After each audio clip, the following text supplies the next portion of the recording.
Amén. Amados hermanos en nuestro Señor Jesucristo, nos encontramos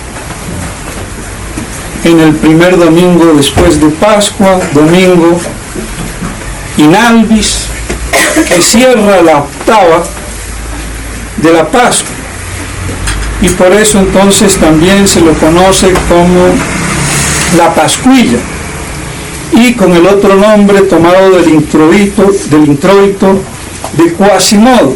Por eso tiene 3 denominaciones. El domingo de hoy, que concluye la octava de Pascua, y vemos cómo en el Evangelio se relata la incredulidad y después la fe de uno de los apóstoles, Santo Tomás, Didimo, que fue uno de los grandes apóstoles. No hay que olvidarlo, que de él se ha hablado también en América. Quetzalcóatl tiene su fundamento católico, cristiano, y no de reminiscencias paganas, ni mayas, ni indígenas, sino cristianos en Santo Tomás, que lo vieron venir en las playas de Huatulco, en México, playas del Pacífico, venir por encima del mar desde la dirección del Perú con una cruz a cuestas que plantó ahí en la arena. Y de ahí el nombre de Huatulco en náhuatl, que quiere decir lugar del madero, donde se venera el madero. ¿Cuál madero? La cruz, que fue quitada después cuando uno de esos bárbaros ingleses, piratas, reconocidos por la corona británica, pero piratas, ladrones de alta mar,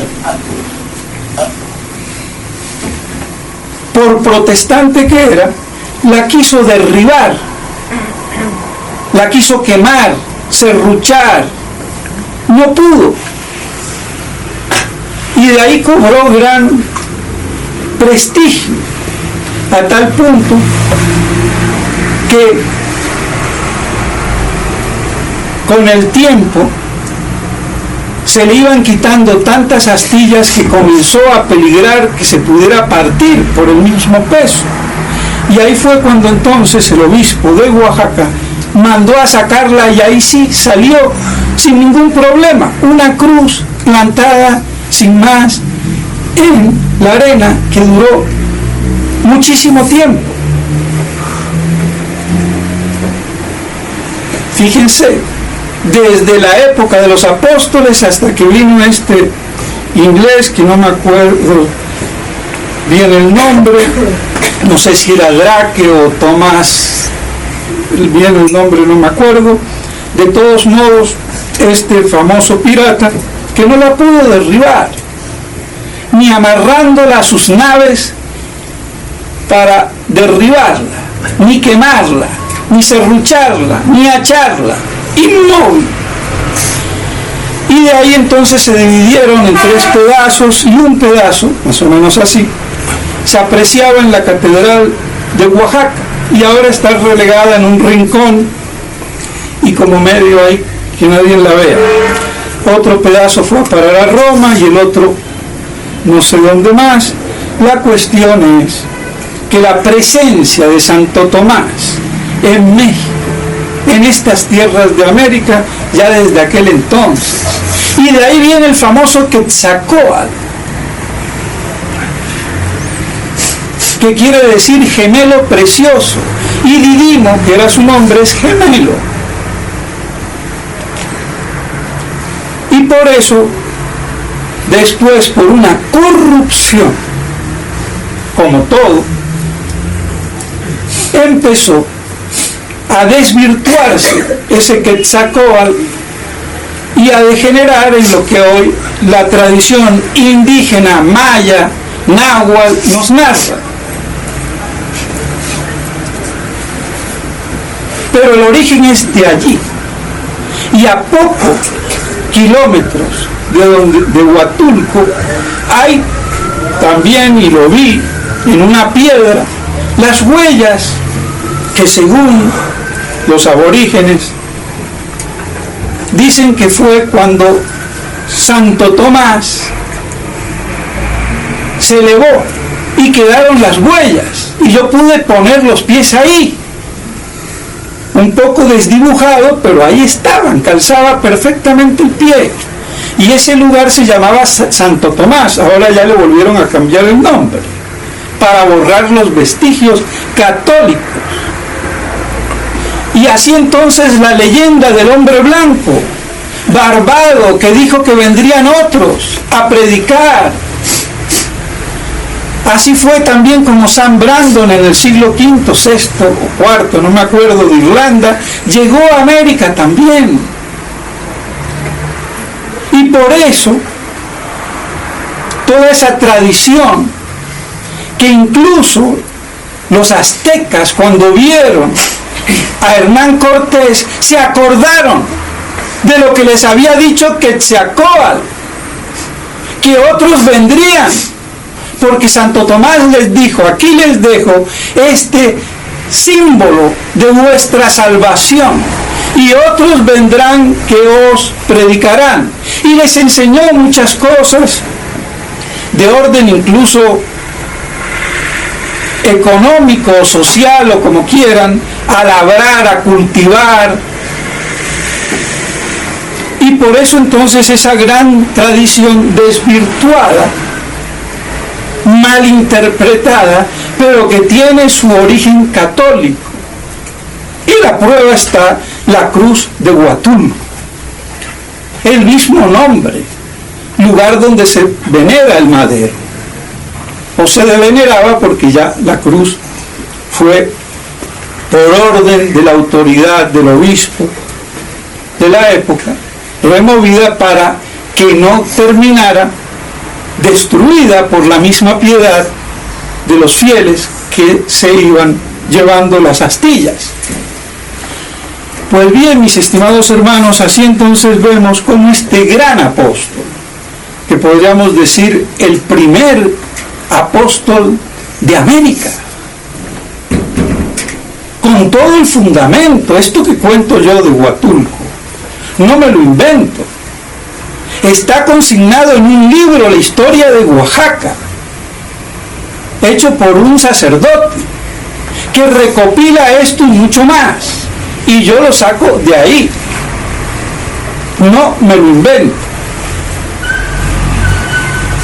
Pero como esto no lo dice la radio, la televisión ni el internet, no vale nada, porque lo que es más que la palabra de Dios es lo que diga la sacrosanta televisión judaico-masónica. Eso sí, es evidente. Mentiras, así de claro. Pero vemos cómo, al no creer en la verdad, creemos en la estupidez masificada por los medios de difusión masiva. Y así de tontitos y de estupiditos nos tienen. Pero bueno, de todos modos vemos cómo Santo Tomás, como dice el padre Castellani, haciéndose el indio, porque él dice que Didimo quería decir medio indio, bueno, no estaba con los apóstoles y por eso no creyó el bárbaro hasta que yo no meta los dedos y vea. Y cuando se vuelve a aparecer y nuestro Señor se plega cordialmente a esa incredulidad y le dice: ven, mira, mete el dedo, Señor mío, Dios mío, creyó en nuestro Señor, en su divinidad. Y dichosos aquellos que ven sin creer, porque la fe es de lo que no se ve. Si yo tengo evidencia, ya no es fe, es ciencia. o si son cosas de Dios, visión beatífica. Pero la fe es de las cosas que se esperan, pero que no se ven.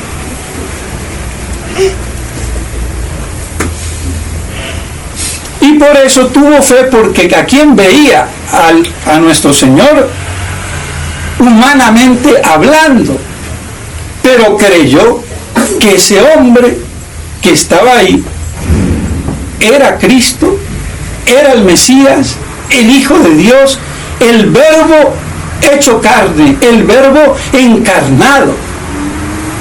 Y ya para creer en eso hay que tener fe, porque ¿cuántos no vieron a nuestro Señor antes, durante y después de su resurrección y no han creído y no siguen creyendo? Y la existencia de nuestro Señor es más evidente que la de Julio César, de Napoleón o de Tutankamón. Así de sencillo y de claro. Negar la existencia de Cristo, mejor dicho, mucho más evidente que la de Mahoma o la del Buda o la del gurú dum dum dum dum.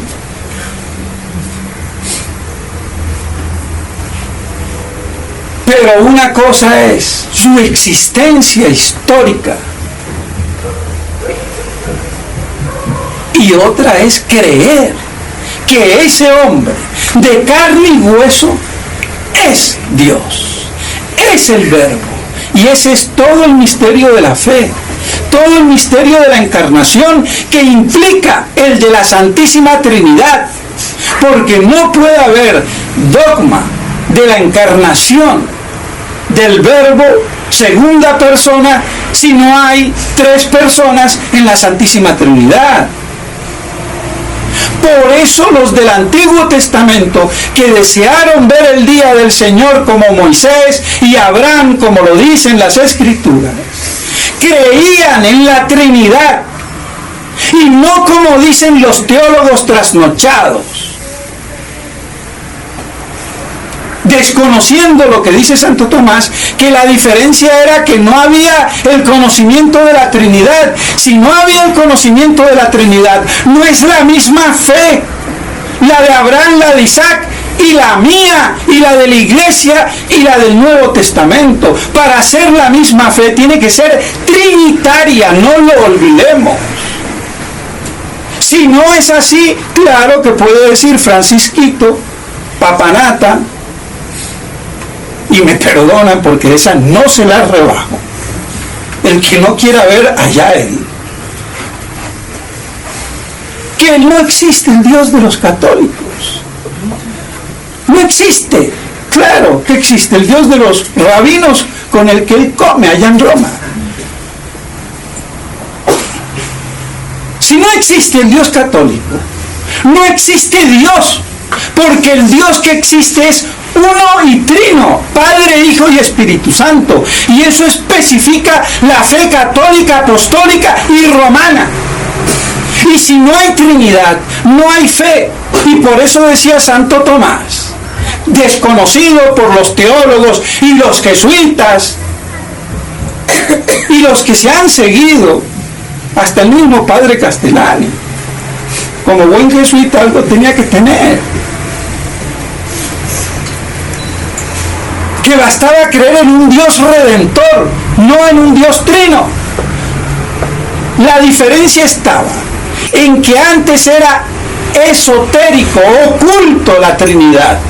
No era para el pueblo rudo, bruto si quiere, sino para los mayores, los patriarcas, los reyes, como David, los que dirigían al pueblo, los profetas. Esos creían en la Trinidad, pero no lo podían manifestar explícitamente hasta que no llegara la plenitud de los tiempos con la encarnación del Verbo. Y esa es toda la diferencia, pero no es una diferencia esencial ni específica, sino meramente accidental de manifestación. pero no de concepción. Y así el pueblo judío creía implícitamente en la fe de Abraham y de Isaac, creyendo entonces implícitamente en la Trinidad. Pero la Trinidad siempre fue conocida.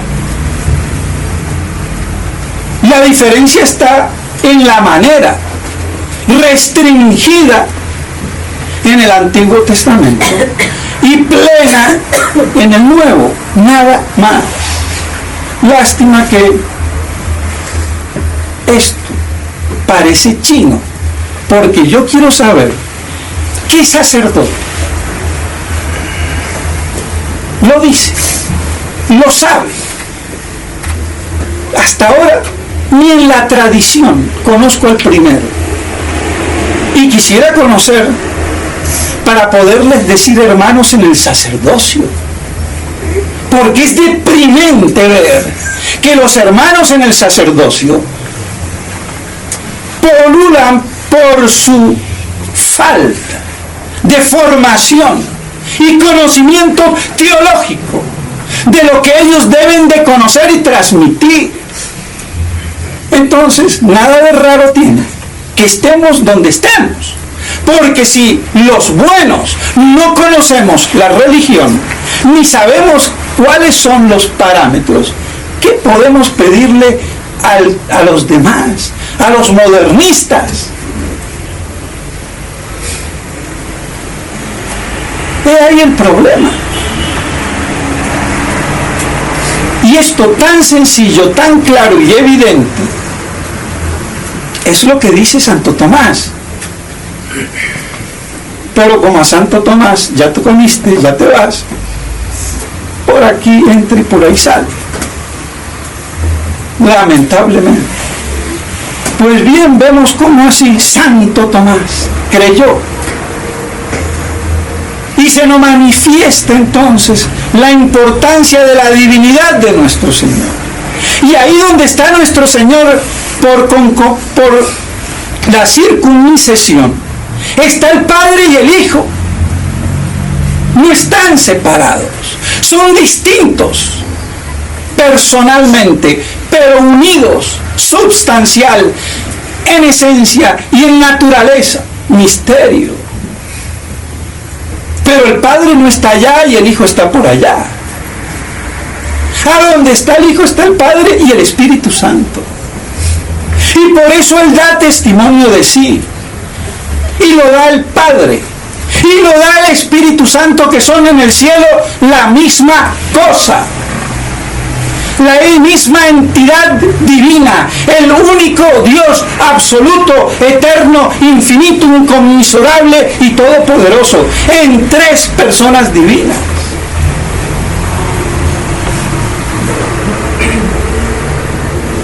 Ese es el misterio de los misterios. Objeto eterno de contemplación beatífica.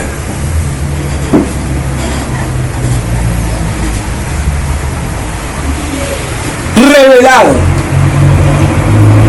conocido por fe sobrenatural, teologal, dogmática.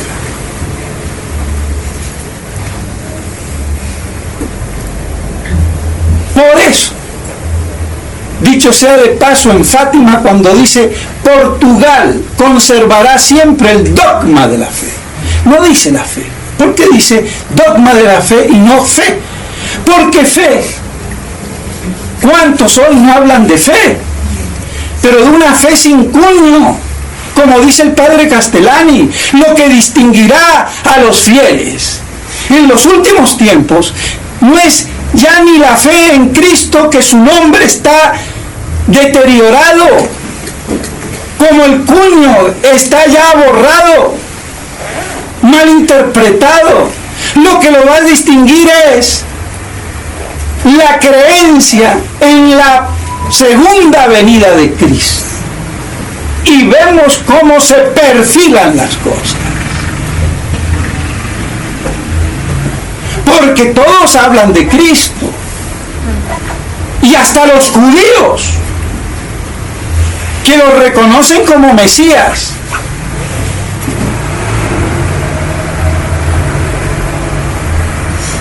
hablan de Cristo, los protestantes. ¿Pero qué Mesías? El Hijo de Dios, trino, que se encarnó. Eso es otro cuento. Entonces no hace falta hablar de Cristo con una concepción deteriorada. Por eso decía el padre Castellani proféticamente, eso no nos va a distinguir.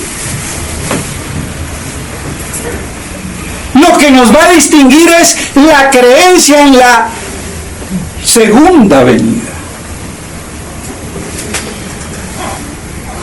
Y por eso, lo que salve a los fieles de los últimos tiempos apocalípticos, porque los últimos tiempos comenzaron después de que se hizo la plenitud con la encarnación.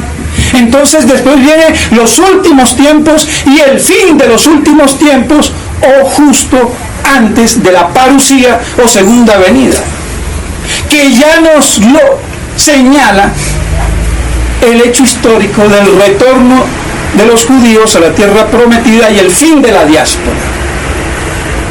Y la diáspora de la iglesia, dispersión de las ovejas,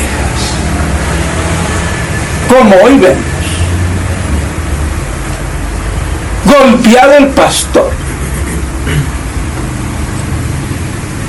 Primeramente nuestro Señor muerto en la cruz, los apóstoles desparramados, y prefigurativamente también de lo que acontecería con golpeado el sumo pontífice, el papa, y dispersas las ovejas. Cosa que ya llevamos 60 años en este cuentito apocalíptico. Por eso, mis estimados hermanos, es gravísimo no reconocer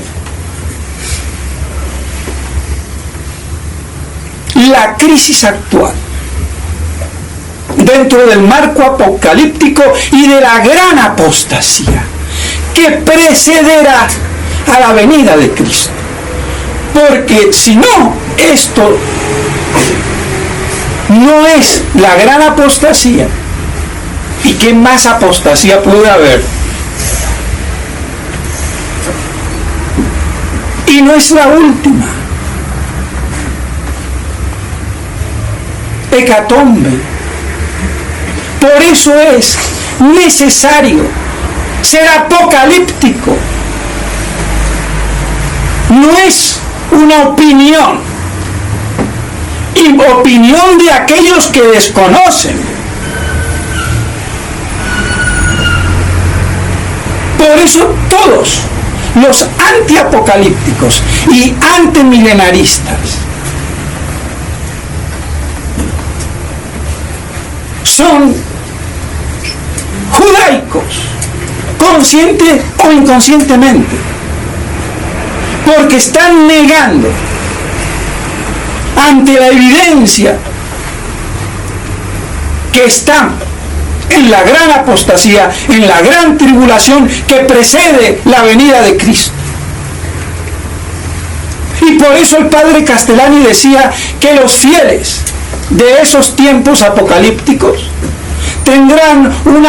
se salvarán por una gran caridad, una caridad inmensa en la verdad, una fe heroica, dogmática, teológica, sobrenatural, y una fe sentimentalona que cree cualquier cosa de un Dios desacuñado, de un Cristo desdibujado, y que tienen una firme esperanza en la segunda venida de Cristo o su parusía.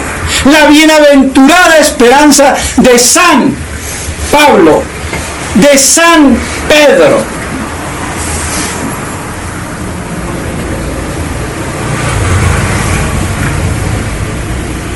Y de la que nos habla San Juan en el Apocalipsis. Y de ahí viene toda la confrontación histórico, teológico, doctrinal. ¿Cuántos hoy no dicen la misa tridentina? ¿Y son todos lo mismo? No. Porque entonces la fraternidad de San Pedro, el IBP, y ahora la fraternidad,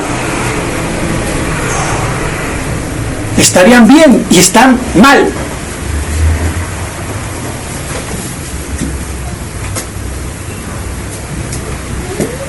Así de claro. Y los que reaccionan, que no la ven tampoco tan clara. No quiero que me hablen de Apocalipsis. No me hagan más preguntas. ¿Y para qué hablas, hijo? El que habla en público tiene que aguantarse las preguntas y contestarlas si sabe, y si no sabe, con humildad, no sé.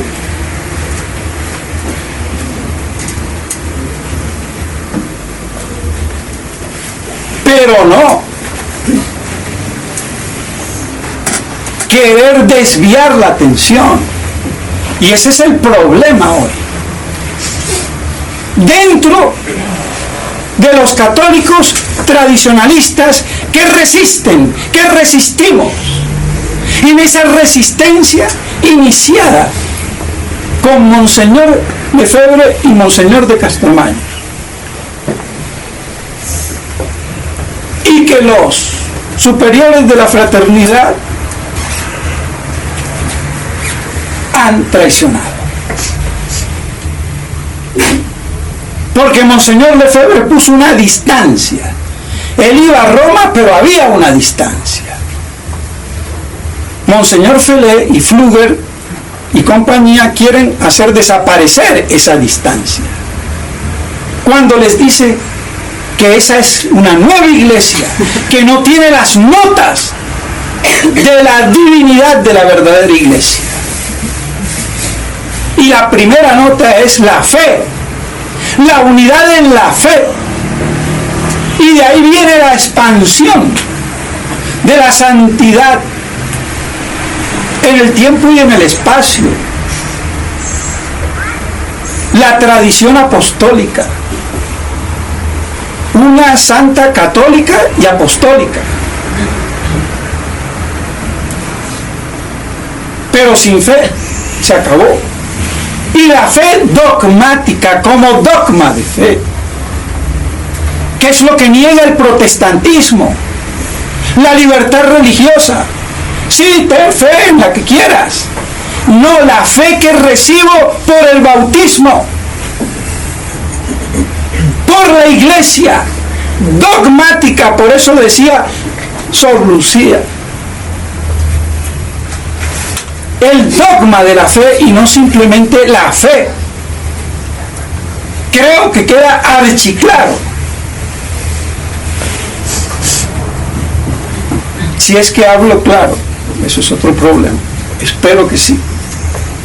Y si no, pregunten, no ahora, porque en un sermón no se puede preguntar ni responder, pero pregunten.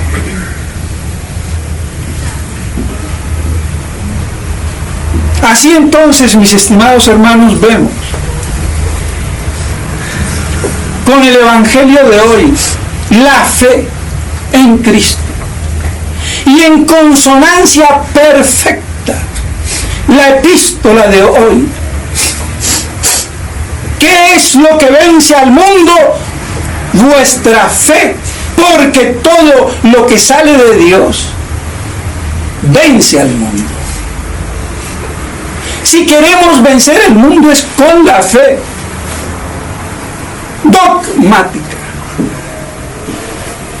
Vemos cómo entonces se relacionan aquí perfectamente, como ya se los he dicho, Evangelio y epístola. A lo largo de la liturgia de la iglesia, evidentemente inspirado por el Espíritu Santo, ese que da testimonio de Cristo. Lo dio el Padre en el bautismo y también el Espíritu Santo con la paloma, y lo dio nuestro Señor cuando dijo: que Él bastaba para dar testimonio de sí mismo y además el Padre. Y en la tierra el agua, la sangre, no solo el agua, sangre, agua y el Espíritu. La sangre y el agua, manadas de su cuerpo en la crucifixión. Y el Espíritu de verdad, que me dice que Cristo es la verdad. Porque lo que no me diga que Cristo es la verdad, ya no es espíritu de verdad, sino el espíritu del demonio, que inspira todas las falsas religiones de los gentiles.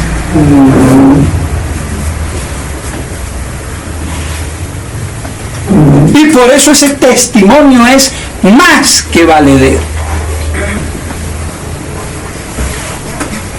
Otra cosa es que el mundo impío, y de hoy sobre todo, haga caso omiso.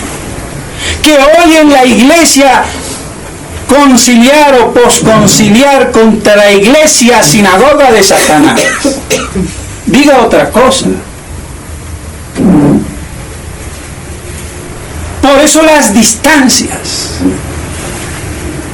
esenciales, específicas, teológicas, doctrinales y dogmáticas entre las dos iglesias, la falsa y la verdadera, la de Cristo y la del anticristo.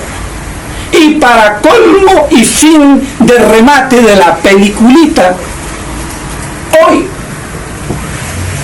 tenemos la sacrosanta canonización que vale un pito de Francisquito para glorificar el ecumenismo apóstata representado en la maravillita de Juan 23, el Papa bueno, por lo imbécil, la iglesia no tiene enemigos, líbranos del mal, no hay enemigos, y que digo yo en el Padre Nuestro, que me libre del mal, pues Dios mío, y de la superestrella Juan Pablito II, te quiere todo el mundo, hereje de pura cepa, beatificados, canonizados para que lo adoren.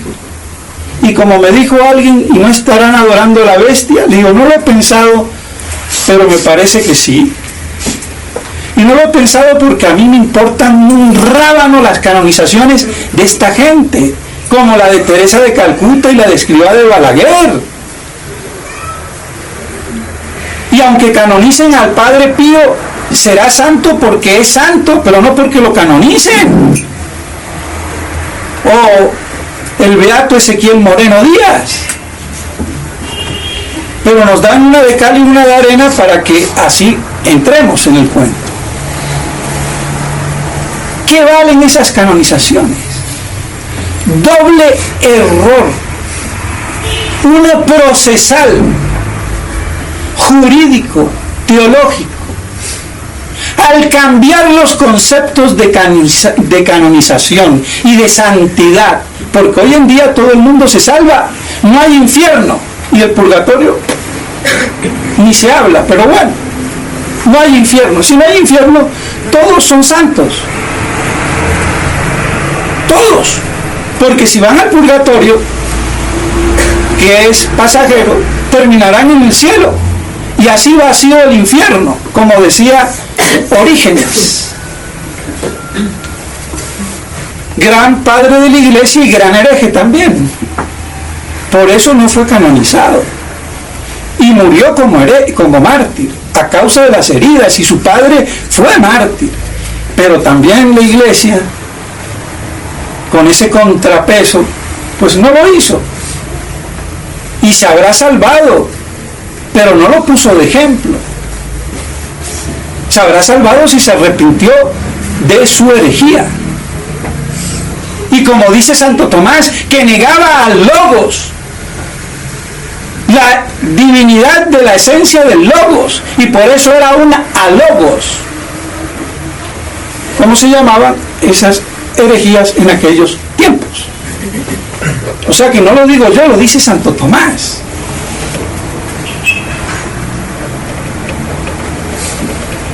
Pues bien, así entonces, esa fe de la que nos habla la epístola, en consonancia con la fe del Evangelio, es la que hoy se niega. Y nos proponen ¿a quién?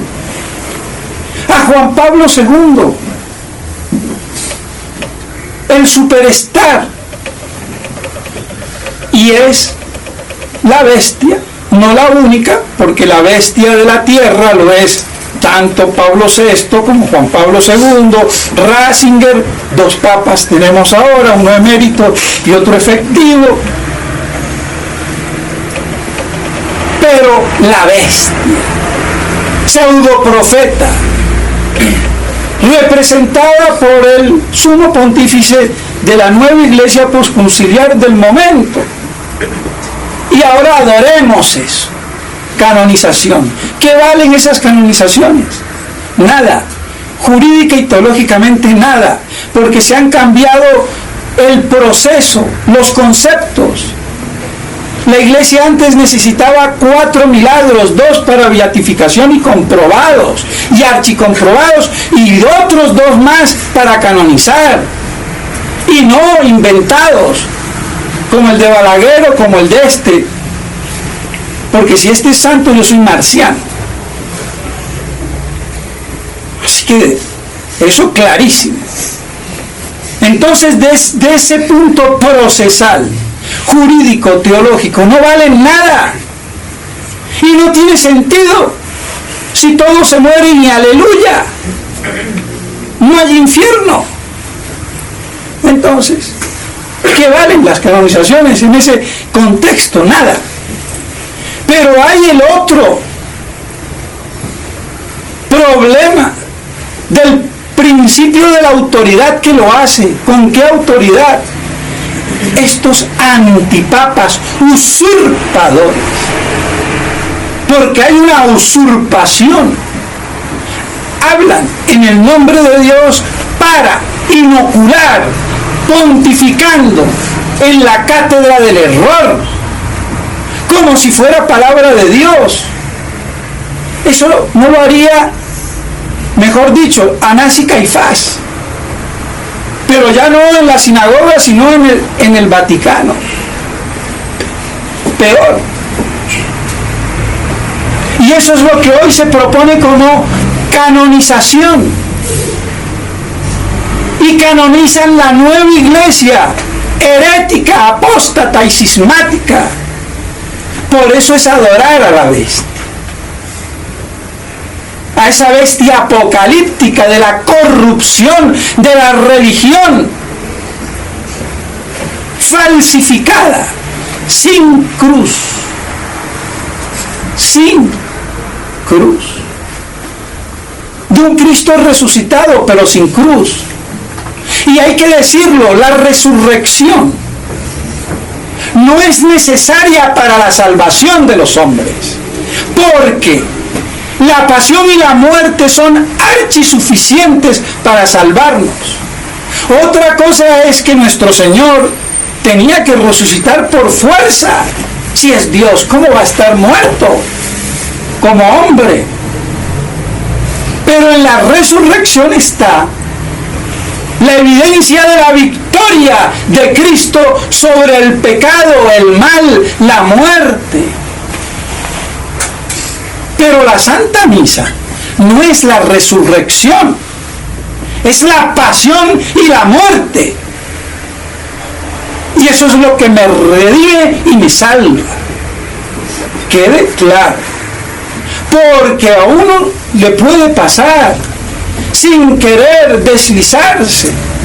Por eso hay que ser muy riguroso en los términos teológicos.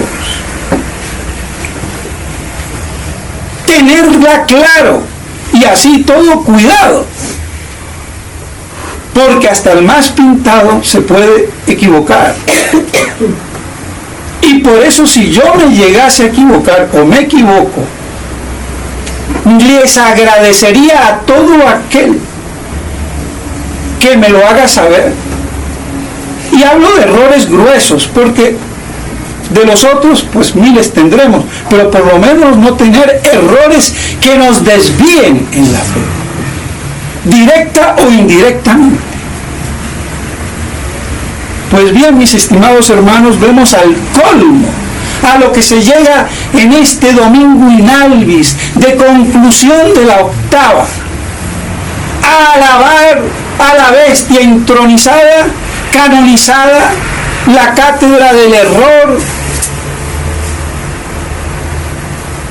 para que todos digan amén. ¡Qué imagen de la adoración de la bestia! A mí no se me había ocurrido, pero ahí está. Y ahora su santidad, Juan Pablo II, Juan 23. ¡Qué desastre! Claro que el Papa es el fundamento visible de la Iglesia, pero no para esto. Y cuando un Papa se muere, si lo vamos a interpretar tan estrechamente, también moriría la Iglesia hasta que vuelven a elegir a otro. No, porque está también lo que es el papado, la institución. Eso es el fundamento. Porque el Papa puede morir y la Iglesia no se acaba. Y en el cielo no hay papas. San Pedro en el cielo no es papa. San Pío X en el cielo no es papa. Será obispo, sacerdote, como lo sabrá en el infierno, por lo menos según Dante. Pero papas no, cardenales no, ordinarios del lugar no, porque esos son títulos temporales para la iglesia militante. Pero la iglesia militante no es toda la iglesia, está la triunfante y la purgante, que desaparecerá la purgante. Entonces, esto es como la historia, no hace falta saber, hay que saber mucha historia. Por eso no hace falta saber teología, hay que saber mucha teología.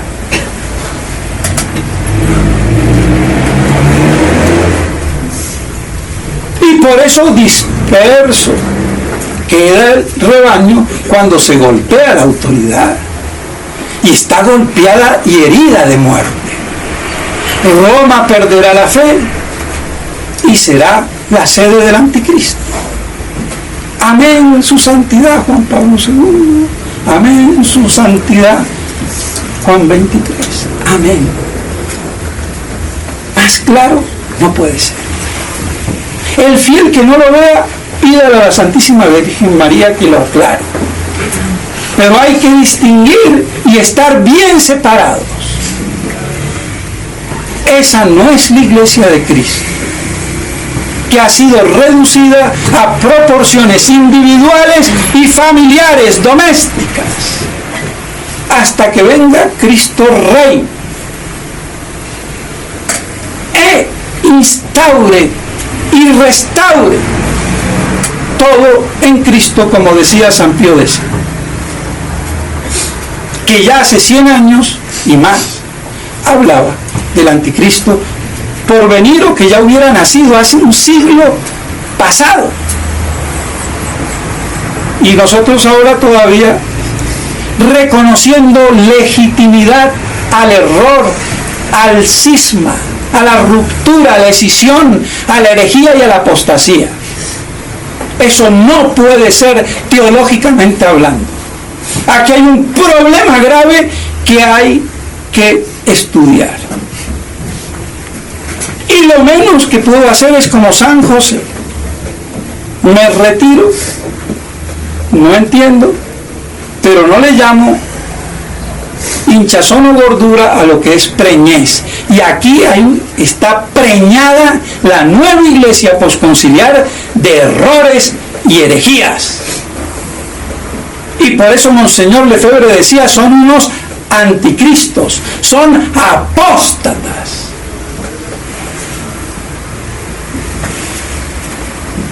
Así de claro. Aunque no sacó todas las conclusiones. Pero hoy se impone sacar las conclusiones. Porque si no, esto no tiene ni pies ni cabeza, es la confusión. Dejó de imperar la verdad, mantenida por la Iglesia, por el magisterio infalible de la Iglesia, y vean que impera la canonización de Juan Pablo II y de Juan XXIII. ¿Qué más? Abominación, por Dios.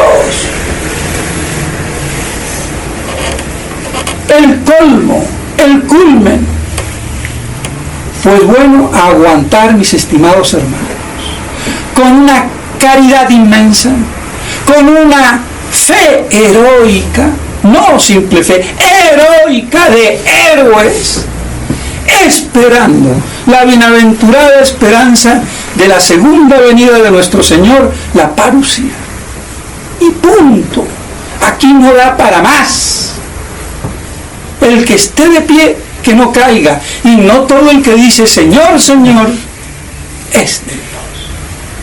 Creo que es claro el contexto histórico actual y presente nos clarifican las Escrituras, que como los apóstoles no entendían hasta que nuestro Señor les fue abriendo el cerebro, el seso, las neuronas, no entendían.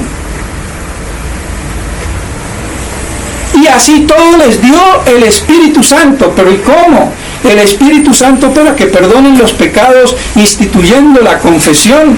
Aquí tienen los protestantes, no sé qué hacer. Está probado que ahí instituyó nuestro Señor el sacramento de la penitencia, de la confesión. Pero y el Espíritu Santo no vino en Pentecostés, 50 días después. ¿Cómo es eso? El padre Castellani dice, por eso dice, les doy el Espíritu Santo y no les enviaré el Espíritu Santo, que eso lo haré en Pentecostés. Les doy el Espíritu Santo para que perdonéis los pecados, que es muy distinto, aunque parecido. Pero queda zanjada la posible objeción que se nos presenta o puede presentar. Por eso, mis estimados hermanos, debemos entonces radicalizarnos. Fe, esperanza y caridad. Una fe heroica. Una inmensa caridad en la verdad y solo la verdad y nada más que la verdad. Y no hay autoridad, ni papa, ni cardenal, ni chichín, ni chichichán que va contra la verdad.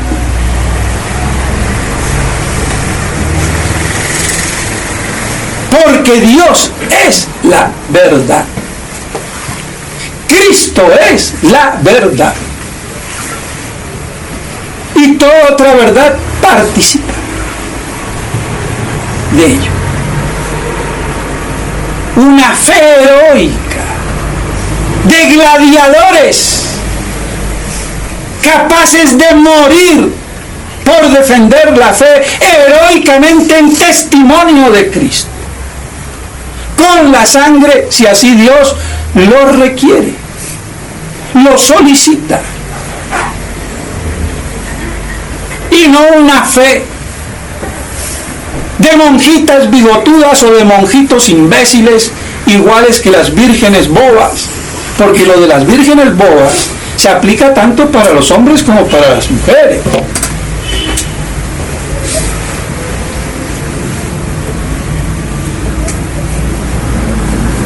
Como lo de las vírgenes sabias.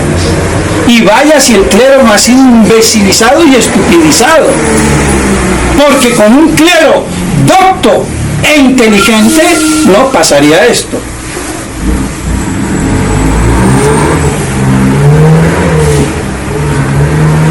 No pasaría esto. Por eso se necesita doctrina y virtud.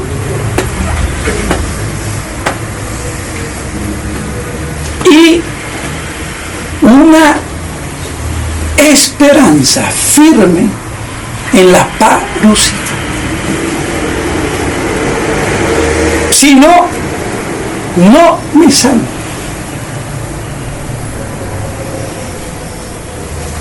Siguen siendo fe, esperanza y caridad, pero con una particularidad apocalíptica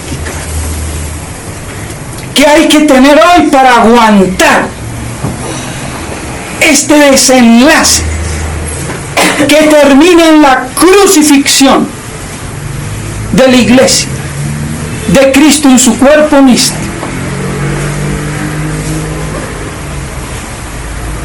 ¡Qué misterio! Pues bien, mis estimados hermanos, que esa pureza a la cual hace alusión el domingo de hoy, in albis, de las vestiduras blancas que dejaron los neófitos que se bautizaron en la vigilia pascual y que durante toda la octava andaban de blanco por la pureza virginal de su fe, que hoy ya es corrompida y hasta violada por los mismos hombres de iglesia. Por eso no nos extrañe, dicho sea de paso, que ahora los gays, las geisas tengan carta de ciudadanía, porque estos son peores. Estos son unos violadores, degenerados, que conculcan la fe virginal, inmaculada y pura. Por eso son unos endemoniados. Es la bestia, pseudo profeta, y por eso hoy la canonizan en la imagen de Juan Pablo II y de Juan XXIII. Queda claro, clarísimo para el que quiera ver, y el que no quiera ver no va a ver ni a patadas. Pero aquellos que son de Dios oyen a Dios y las cosas de Dios y las distinguen de lo que no es de Dios. Por eso el Espíritu de verdad y de la verdad es el que da testimonio de Cristo. Pidámosle ese Espíritu a Dios y no nos olvidemos entonces de sacar todas las moralejas necesarias para resistir en este combate, que no hay que hacer grandes cosas. Mantenerse firme ya es bastante. Y ayudar al que tenga al lado. No son tiempos de reconquista de nada, sino de mantenerse cuajado, consolidado en esa fe, esperanza y caridad, con esas connotaciones apocalípticas, y esperando el gran reino de paz de Cristo Rey en la forma que se dé, pero que es dogma de fe, que volverá y reinará juzgando a vivos y a muertos. Y si dice vivos es por algo, porque si no sería de muertos solitos.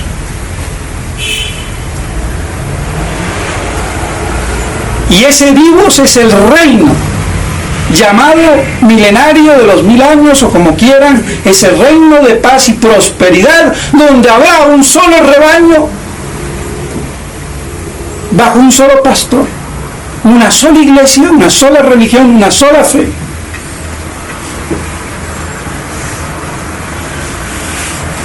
Sin dogmas que dividan, y atado al demonio. Por eso, dicho sea de paso, las posibilidades de pecado se minimizan, porque si hoy tengo yo demonio, mundo y carne, demonio atado. Luego no habrá las tentaciones demoníacas y todo lo que el demonio procura. No habrá el mundo como opuesto a Cristo, porque estará todo pacificado en Cristo. Dos enemigos, queda uno, y que es la carne, y eso muy mitigado por la presencia de Cristo, los santos. Entonces, no se anula el libre albedrío, como dicen alguien por ahí, y que por eso no creo en el milenio. Pero está reducida la posibilidad de pecar, como hoy está maximizada la posibilidad de pecar. Y dicho sea de paso, si Dios quisiera también, por más gracia, hacer impecable a los viadores, también los puede hacer. Como dice San Ireneo. Pero no voy a hablar de esto, porque ¿quién le va a dar perla a los marranos? Si no entienden el ABC, ¿qué le voy a explicar la Z? Si la leche no la pueden todavía ni chupar, ¿cómo le voy a dar un asado, un bistec al bebé? Tengo que dejarlo que crezca. Pero que esos bebés no pontifiquen con mitra, por favor.